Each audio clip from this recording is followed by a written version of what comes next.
So this will be accessible in the future. And this is Temple Beth Torah, Lunchtime Learning. And we're delighted that Vicki Vogel is here from Texas, the Jewish Texas Historical Society. She's going to tell us a little bit more about that. And also about Texan Jews who we never heard of before. And we're very excited about that. I know Vicki has presented for other congregations in Houston. We also had another Texas historian present to us on Yom Kippur afternoon, Rabbi Jimmy Kessler, who's been very active in the Historical Society, and he gave a great talk about being a rabbi in Texas for his whole life.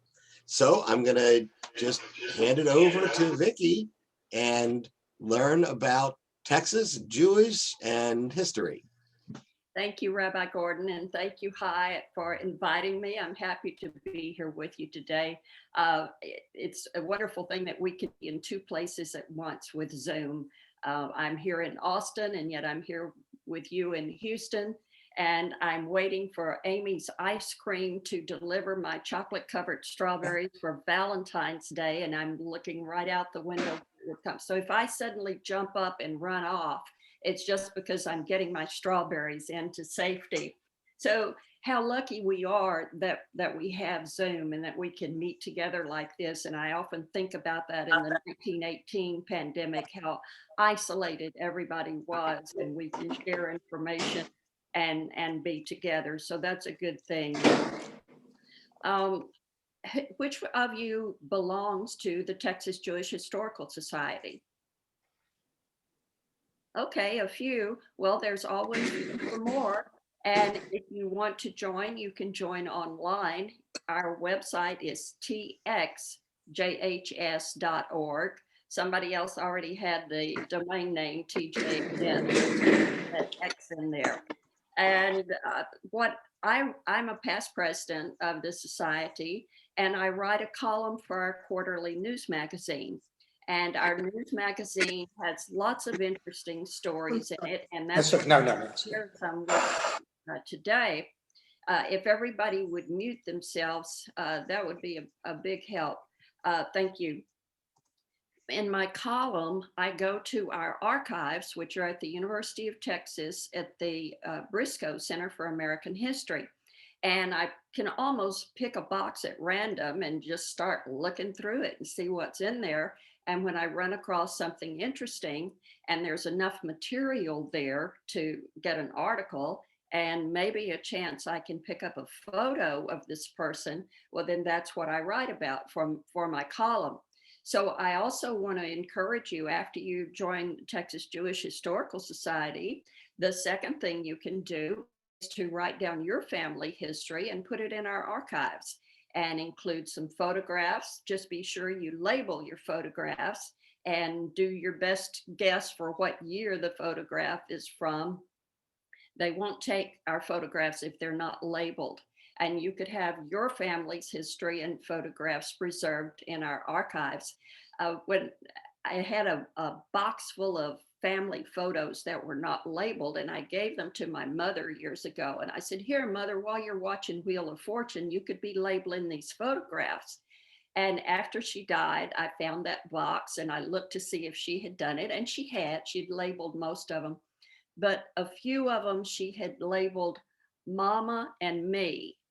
Now, that's not the most effective label for archives. So be sure you put who it was and the best year. You're the best one to guess what the year was. So try to think about what year that might have been.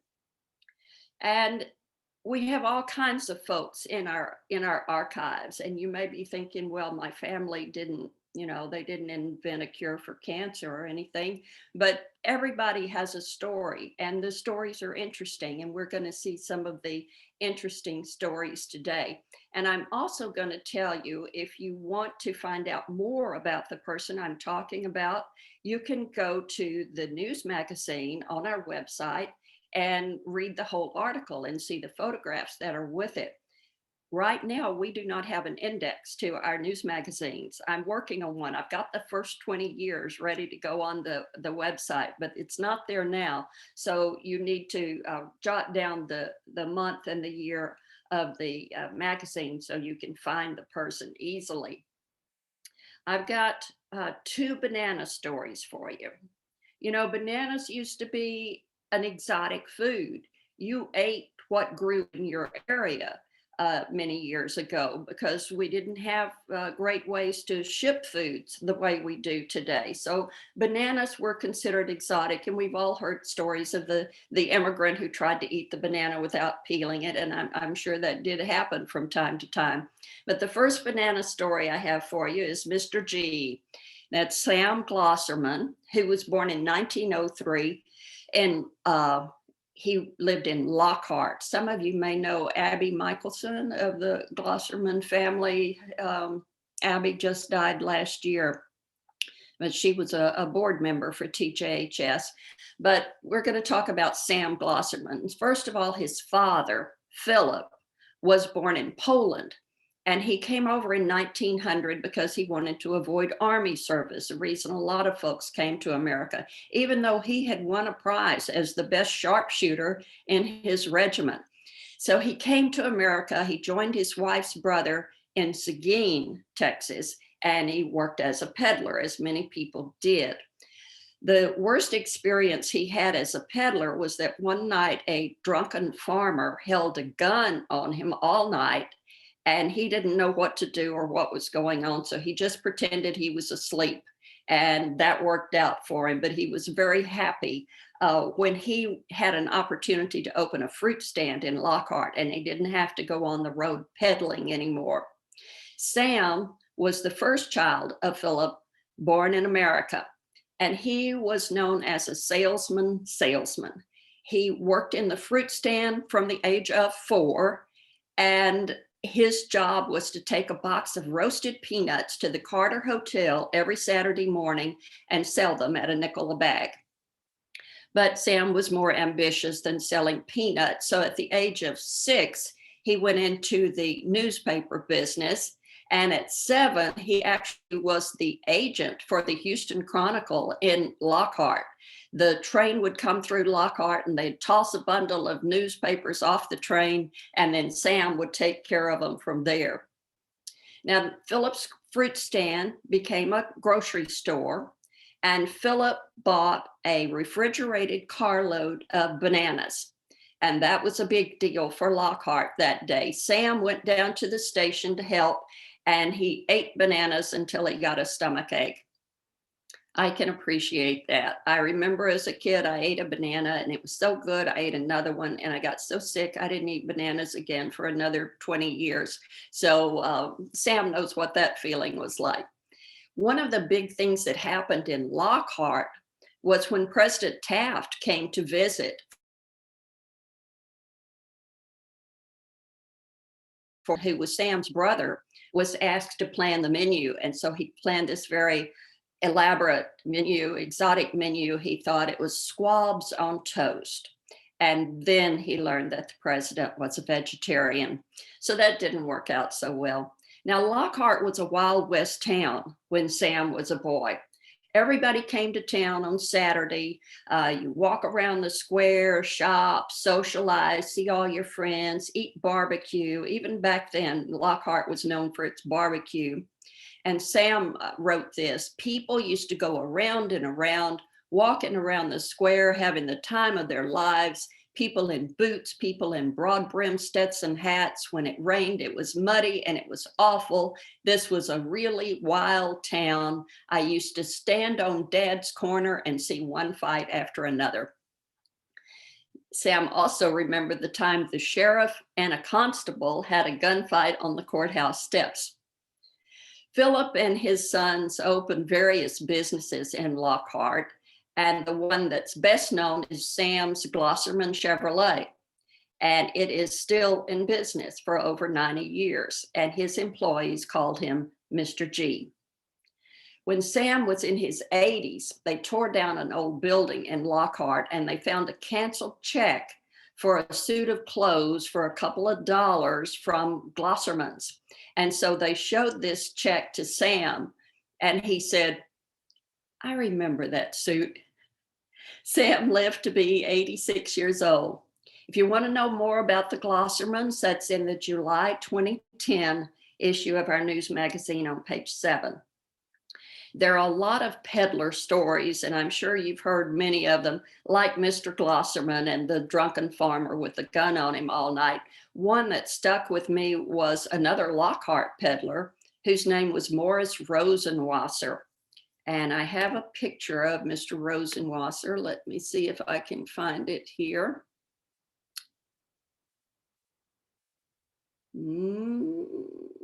Oh, here it is. Can you see that? He had a wagon, and he went all over South Texas to remote farms where he was a welcome sight, as you can imagine. Travel was hard and distances were great. And when you saw the peddler coming around with his wagon, that was a good day. You were ready for him to be there. The family would water his mule and they'd feed him dinner.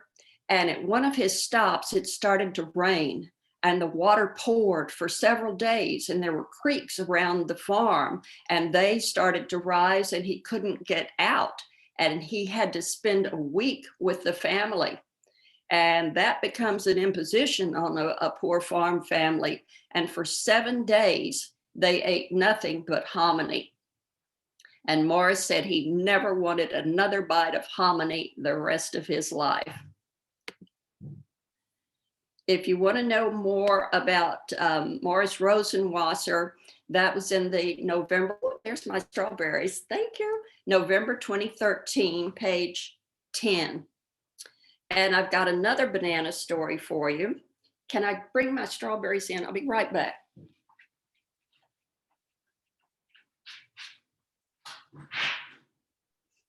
Was everyone able to see the picture of the peddler?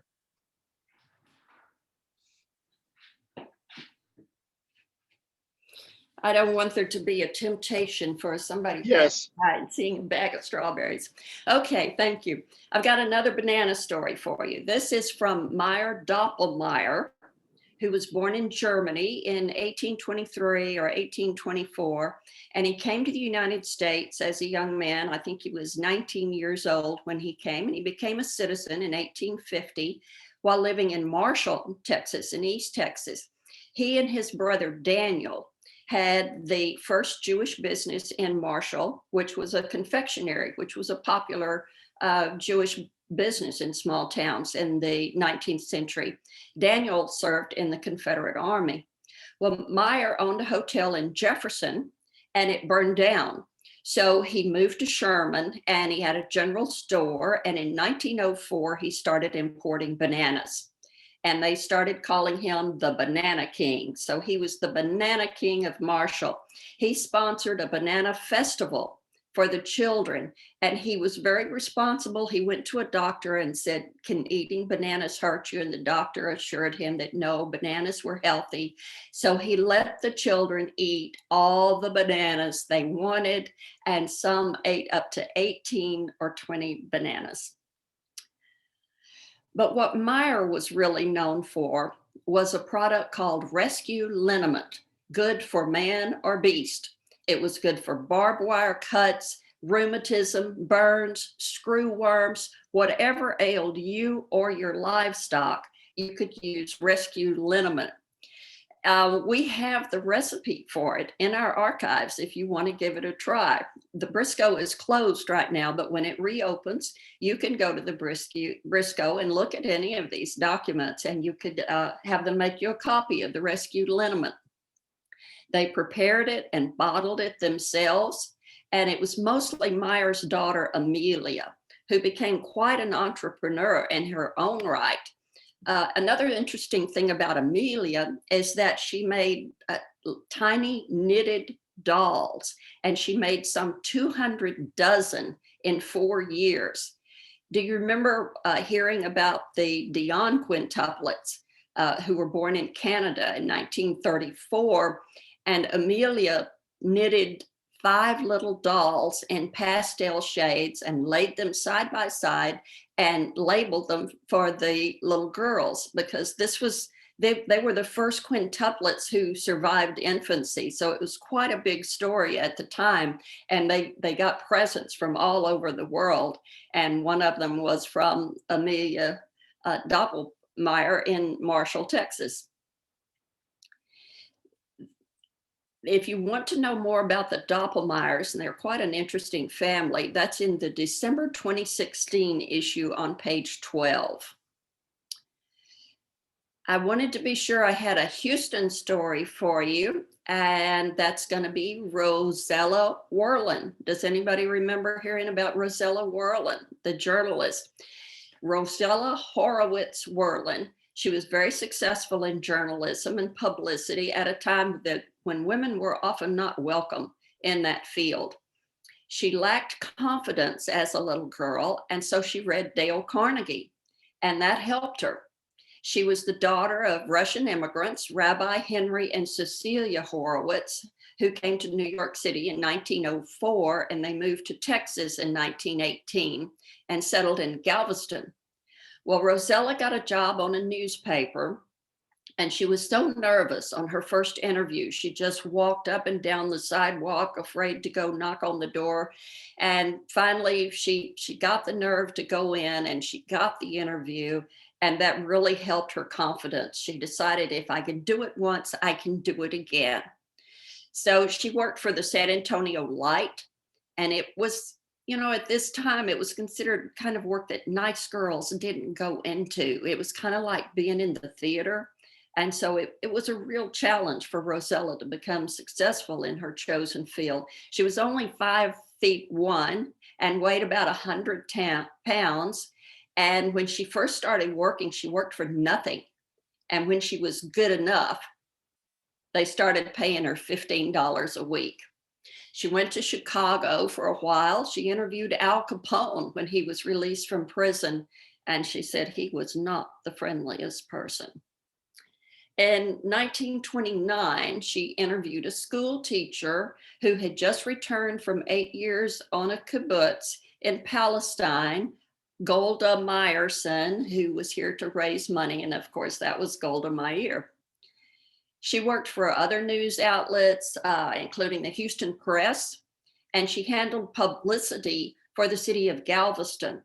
And she was perhaps the only woman in a position like that in a large city in the United States at that time. She became known for her publicity stunts like Splash Day and Mardi Gras festivities and the hay fever contest. In 1938, she had Disney Sneezy as the mascot for the hay fever contest. And that got Galveston 3,000 inches of publicity, which was quite successful. She sent a cotton turkey to Herbert Hoover during the Depression to remind him of Galveston's role in the economy. She met boxing champ Jack Dempsey in Galveston, and so she planned a photo shoot to promote fishing with Jack Dempsey to get this tie-in. Well, Dempsey showed up in a suit. He held the fishing gear backwards, and the fish weren't biting. But that didn't stop Rosella. She bought some fish in a market and put those at his feet for the picture. It became kind of a joke about fishing fashions, but it got Galveston a lot of publicity. When President Franklin Roosevelt visited when the causeway was dedicated, Rosella handled the news, and she was also recognized for her bond work during the war. Her husband, Joseph Whirlin, was a founding faculty member of the University of Houston.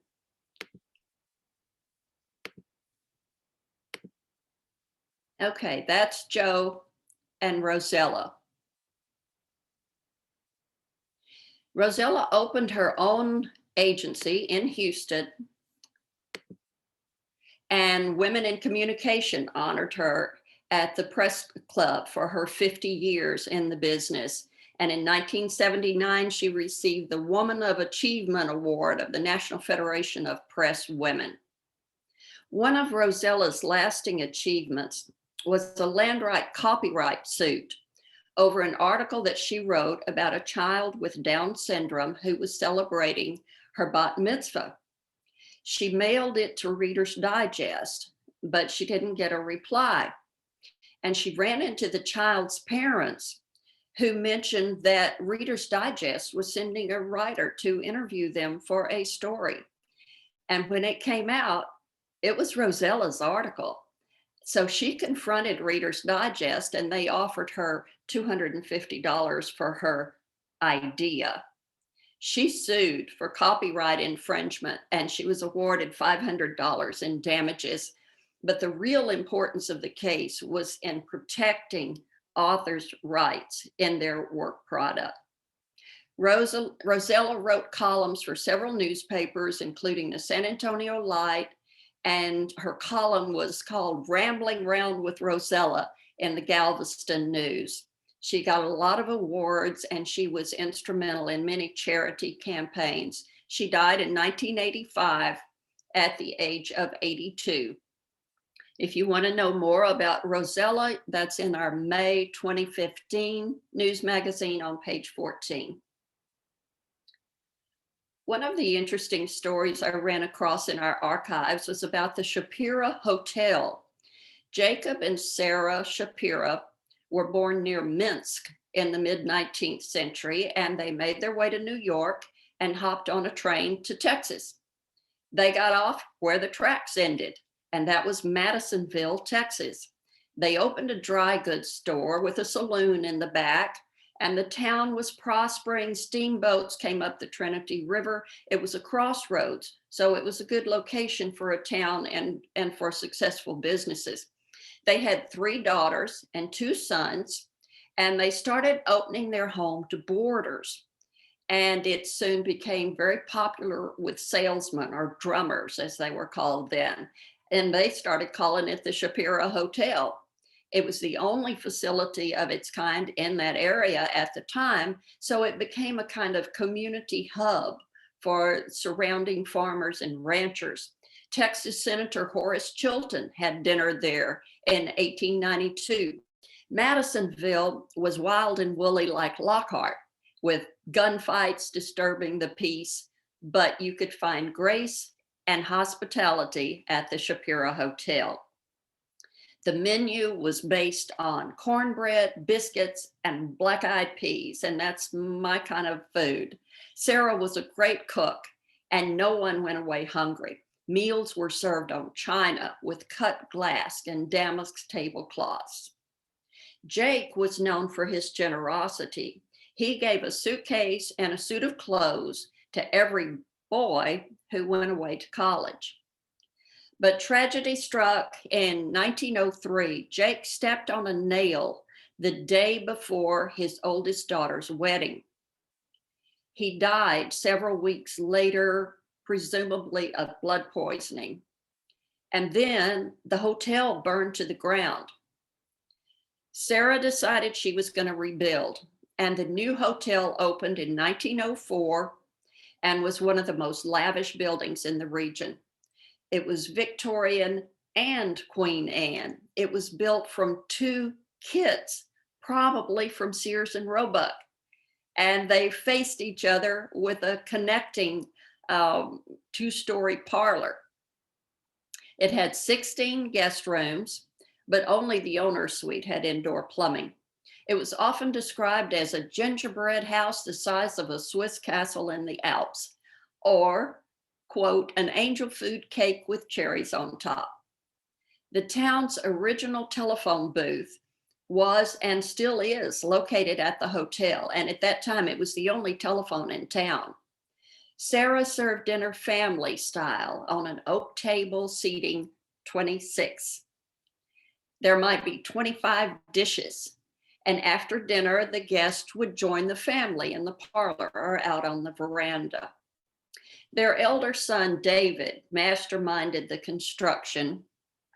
He was first cashier and later the president of First National Bank in Madisonville, and he was described by some as a whiz kid and by others as a slick duck. he accumulated a mountain of debt, and then he vanished. And it broke Sarah's heart.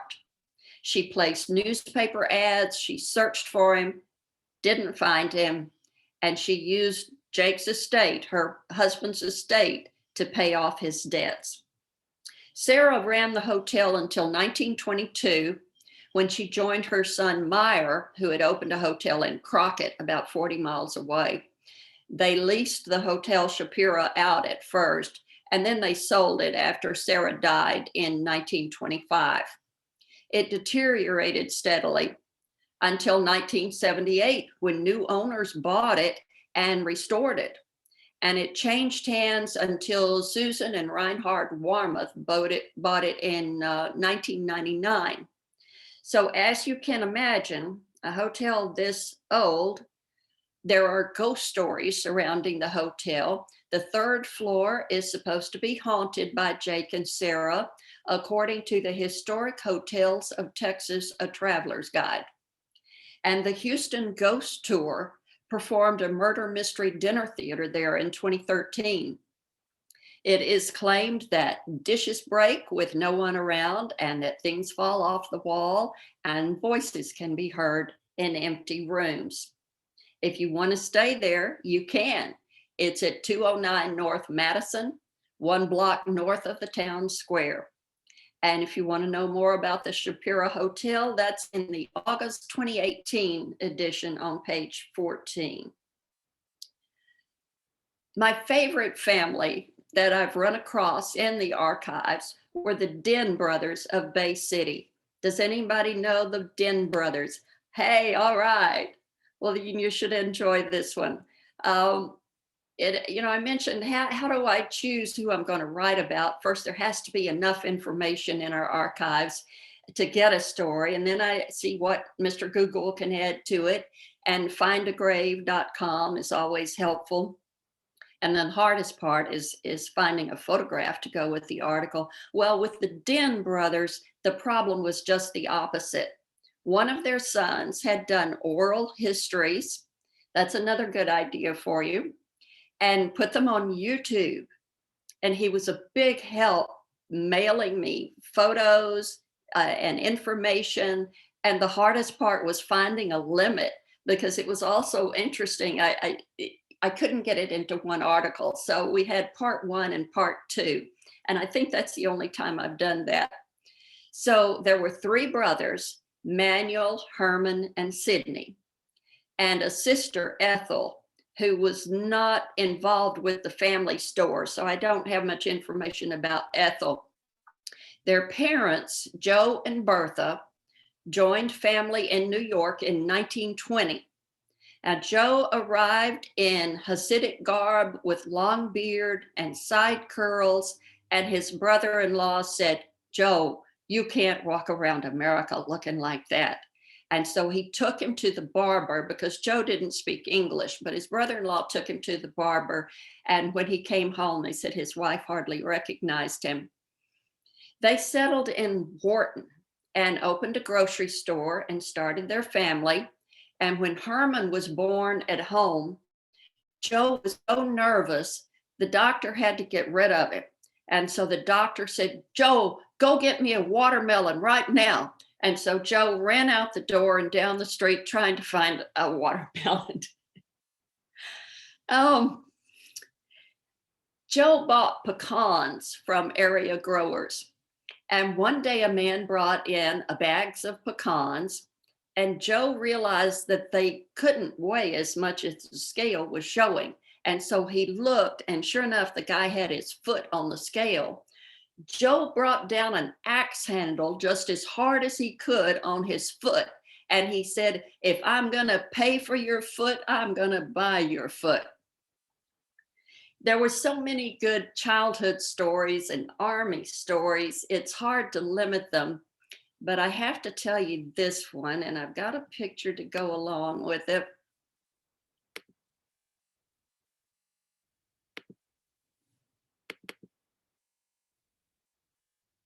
Can you see that? Okay, that is when Herman went into the the army. He went into the Army in 1941, and Joe went to see him in San Antonio, where he was stationed. And Herman started introducing him to his friends, to his gambling buddies.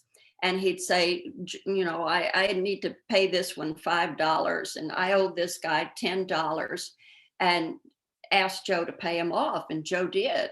And then Joe asked him if all the boys' fathers paid their debts. And Herman said, "No, Pop, but when you have a good cow, you milk it."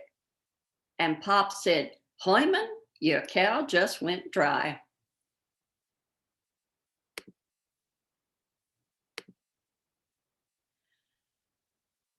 Part one ends with World War II, and that's in the November 2017 edition on page 7. Now, the Den brothers stayed close until the end of their lives. And what a wonderful story that is, that they worked together, they lived next to each other, their wives were friends, they were all close for their entire lives. They opened a store in Bay City, starting out with GI surplus. Got a picture of their first store.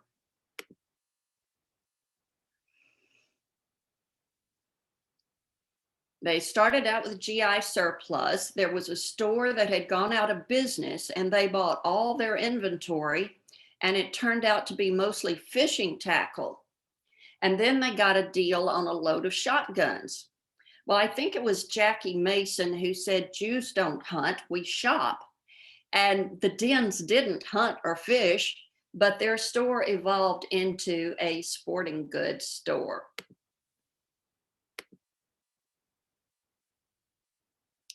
They also dabbled in other areas, but it was mostly sporting goods. They started making trophies, and they did their own engraving. They screen printed T-shirts, and then they got the contracts to furnish school uniforms for sports teams. So Sidney could restring your baseball glove, or he could burn your name onto it. They used to joke at Christmas time that you could find the brothers gathered around the cash register singing, "What a friend we have in Jesus." They were very successful in their store. Now, something terrible happened in December 1958. They were at a meeting of the Bay City Softball Association and decided to show some of the men some uniform samples. It was around 9:30 at night, so of course the store was closed, but they opened up the store and surprised some burglars. The burglars marched them all out at gunpoint, put Herman in the car with them, and ordered the other 6 men into a separate car. And they said, "If you don't follow us, we will kill Herman." So Herman's car was low on gas. So they pulled over, intending to commandeer the second car. But when the second car saw the gunman out on foot, they sped away, and the gunman's car chased them.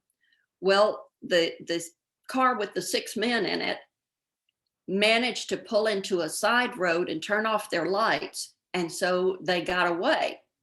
They went to the closest house and called the sheriff, and there was a huge manhunt. There were 100 officers, roadblocks in Palacios, Richmond, Wharton, Port Lavaca, Edna.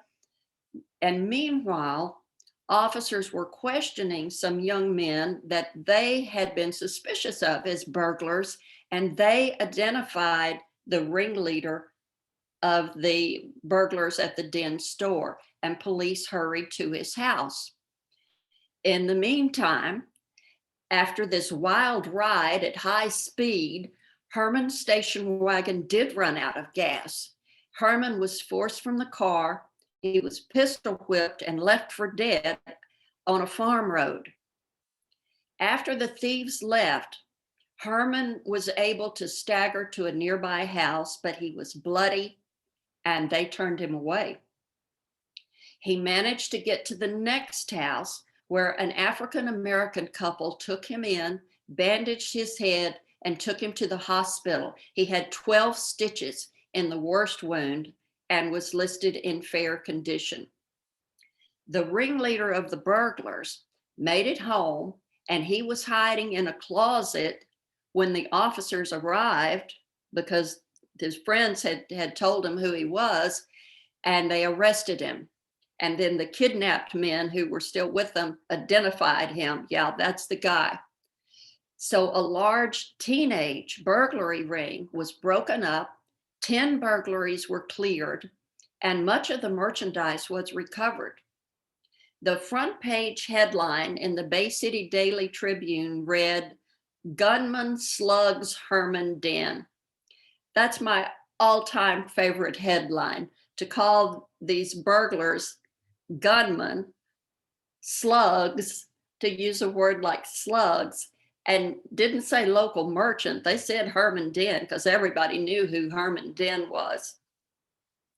Well, the Den brothers continued to operate the store until 1996 when they sold it. A postscript to the burglary story. The ringleader of the burglary ring did go to prison, vowing to kill Herman when he got out. But many years later, an associate of Sidney's son, Steve, met a man who said he was the kidnapper as a crazy kid. And he asked him to convey his apologies to Herman for the pain he had caused him. This second part of the Den brothers story is in the February 2018 issue on page 13. Now be sure to look at the end notes for this article, and you'll find links to the YouTube interviews and one of Sidney's wife, Gertrude, playing the piano late in life. Gertrude played weekly concerts at 7 Acres in the late 1990s. And you can actually hear her playing the piano. And that's another reason why I love the Den stories so much, because I could not only read about them, I could watch these interviews that are on YouTube. I could hear them talk. I could hear them talk to each other and hear Gertrude playing the piano. That was just terrific. Let me show you. Okay, here's the Den family Seder.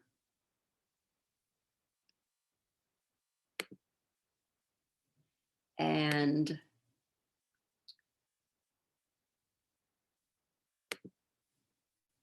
here's Joe, the father, and the family. Early picture.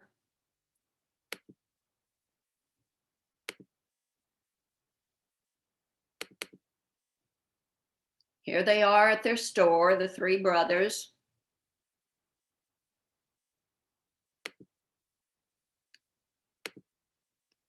And I threw this one in too, with Elliot Gould. One of the sons had a connection to him, and so they got this happy picture.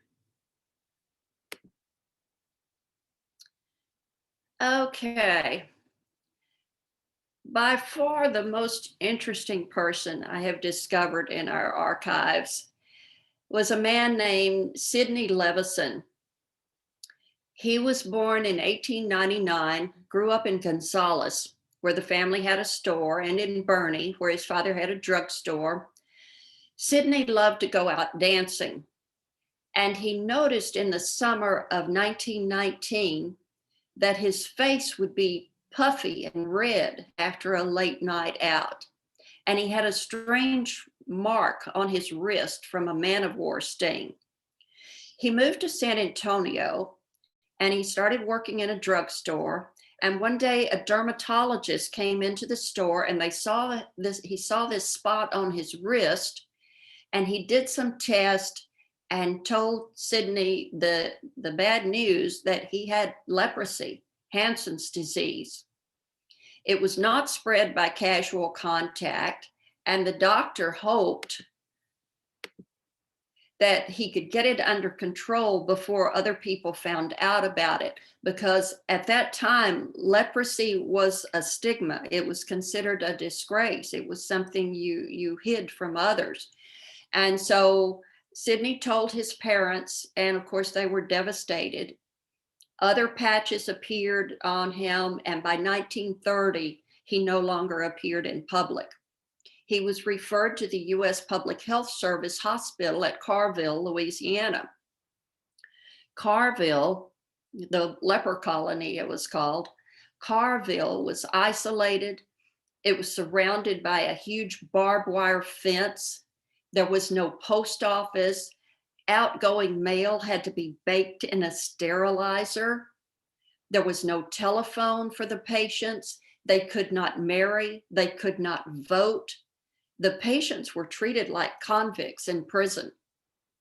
They couldn't even get Coca-Cola because the local distributor was afraid the bottles could not be adequately sterilized. It was common practice for leprosy patients to assume an alias to protect the family from this stigma. So Sidney Levison became Stanley Stein. The room they assigned him to was dirty. The place smelled bad. Stanley didn't even want to sit down on the bed. But he immediately started to shake things up. He called the other patients zombies who just accepted whatever was handed them, but that was not Sidney's way. Now, Stanley. He started a newspaper and started raising funds. He updated more equipment. He established a reading room. And one patient told him, "This is a different place since you came here." Doctors started sharing his newspaper with outsiders. And by 1940, it had a worldwide circulation. He brought the telephone to Carville. He brought a post office to Carville. The road was paved. The barbed wire was taken down. Patients were allowed to marry. A modern hospital was built. He urged research, and new treatments were developed. He got the encyclopedia publishers to update their entries on leprosy. He attracted the attention of Tallulah Bankhead. Do you remember Tallulah Bankhead?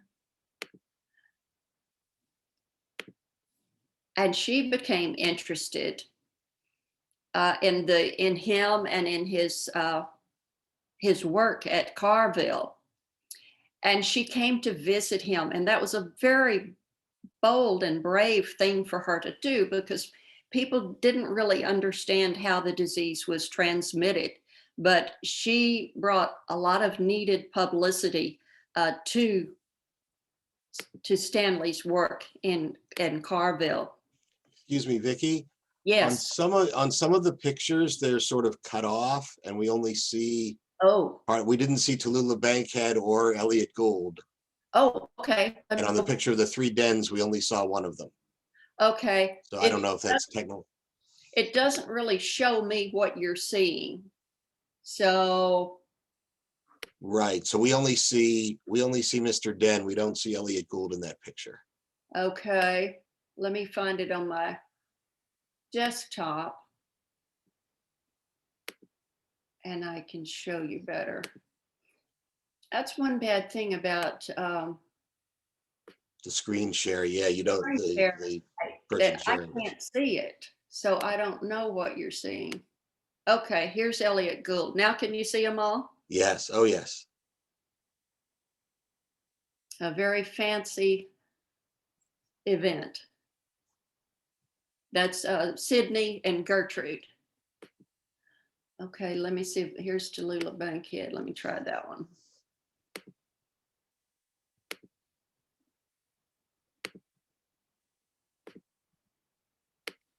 Yep, Okay. Got it there. You can see the whole thing? Yep. Very good. Thank you. Yeah, she was a big star, and obviously she wasn't afraid of Stanley. And this did a lot for the work he was doing.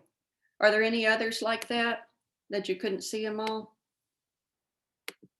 The only other one was the one you said of the three boys in the store. We only saw one of them. Okay.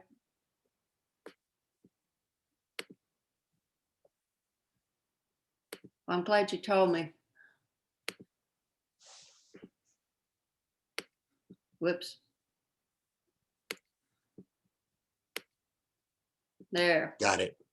That's Herman in the middle and Sydney on the right. Yeah, that gives us a good view of the whole store too. Yeah, you can see the whole store. Thank you.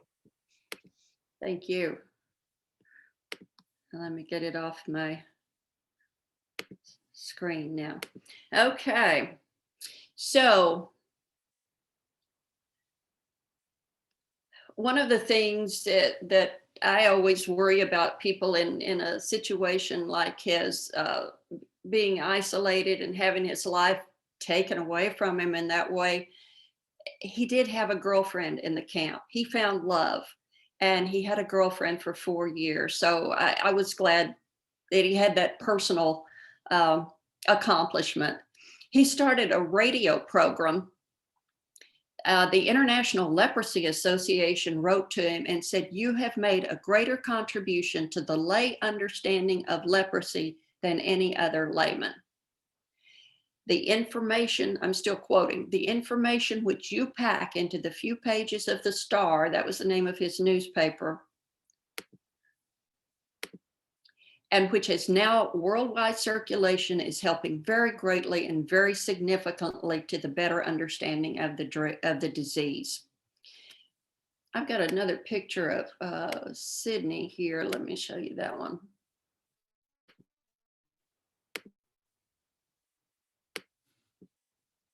Okay, can you see that?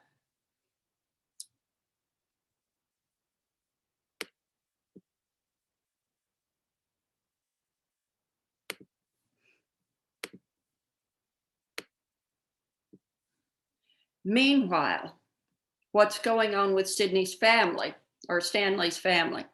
Meanwhile, his mother had explained his absence by saying he had a nervous breakdown and was in a sanitarium. But a cousin of his in Chicago, I think it was, heard the radio broadcast and recognized his voice and figured out that this is my cousin Sydney. And so she contacted him and told him they were proud of the work he was doing, if he really was her cousin Sydney Levison. And this was such a relief to Stanley, as you can imagine, because he need no longer feel separated from his family, and that they considered him a hero, which he was. New treatments came too late to keep Stanley from going blind. And there was an inmate in a Massachusetts prison that offered one of his eyes, but doctors determined that a transplant would not work. In 1952, Stanley had gone 12 consecutive months with negative test results. And that was usually the standard for being released from the leper colony. But his discharge was vetoed by a zealous doctor, and Stanley fell into despair, as you can imagine. He was allowed out to do public speaking engagements. And he did one at the American Legion in Dallas, and he was in Texas for the first time in 20 years. He asked his driver if he would take a little detour on the way back to Louisiana and come through San Antonio, which was quite a detour. He thought he would never see his mother again, but the driver did it, and they did have a joyful reunion. Stanley wrote the story of his life, Alone No Longer, and I was able to find it through an interlibrary loan, and you can sometimes find used copies. It's out of print, but you can find it on the internet. He said his philosophy was to make the best of each day, not grieving over yesterday or being overly concerned about tomorrow. And as editor of his little newspaper, he had interviewed Edgar Bergen, Helen Keller, and many other famous people.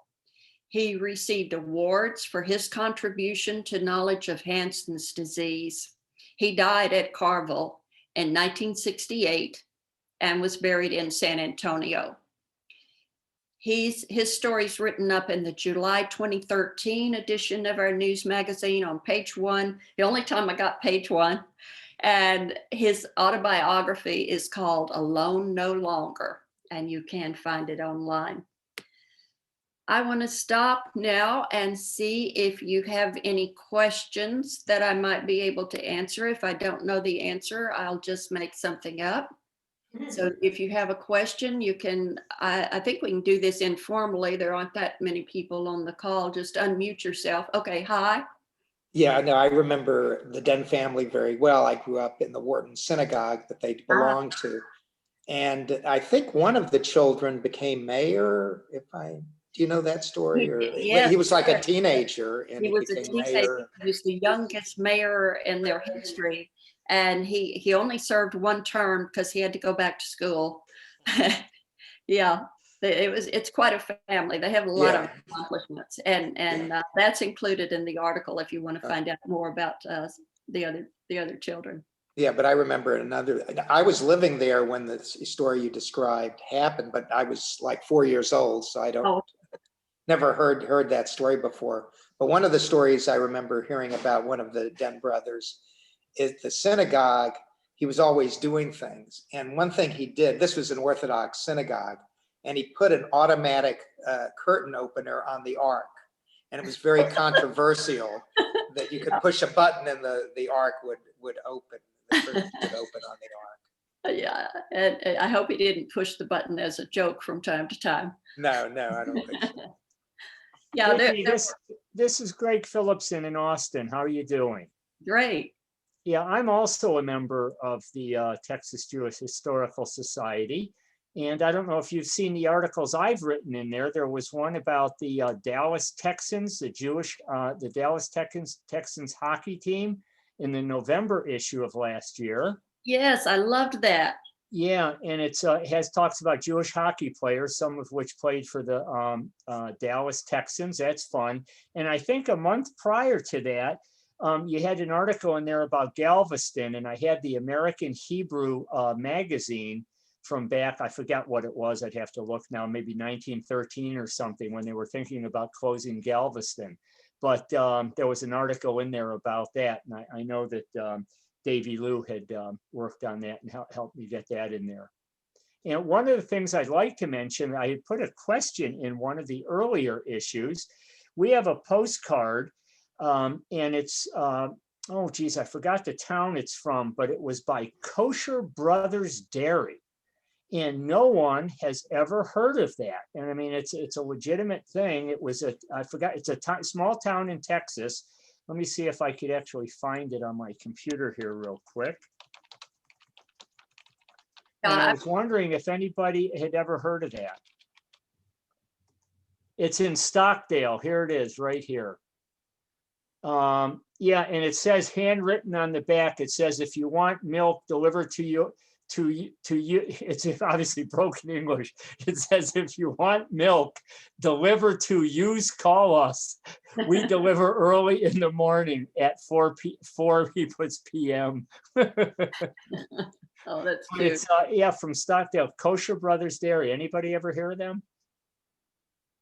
No. Yes. Well, the dairy family, Sheps in Dallas was probably the most famous of the dairy families. Yeah, I'm a hockey fan, so I really enjoyed that article about the hockey players and the photographs that went along with it. And I just wanted to mention, again, I'm sorry if this detracts from yours, but on March 1st, for some of the folks on here, you might enjoy this. Hi has the link.